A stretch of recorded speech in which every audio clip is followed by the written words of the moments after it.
اليوم حنعلمكم طريقة سهلة وسريعة لحتى تساووا شيش طاووق بالبيت. نبدأ بطحن الثوم حسب الرغبة.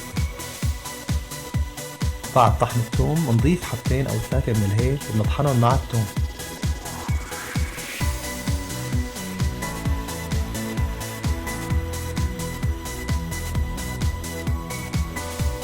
لما ننتهي من عملية الطحن بنكون جاهزين لنعمل خلطة اللبن.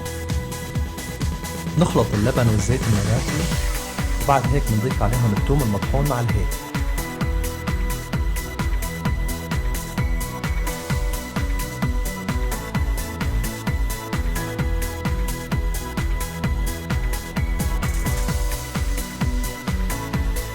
نبدأ بإضافة البهارات للخلطة.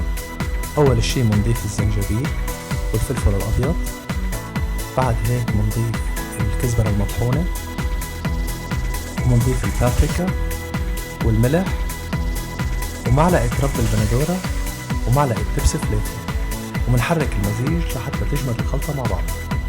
ونضيف قطع الدجاج للخلطة ومنخلطهم كتير منيح. بنغطيها وبنحطها بالبراد لتاني يوم.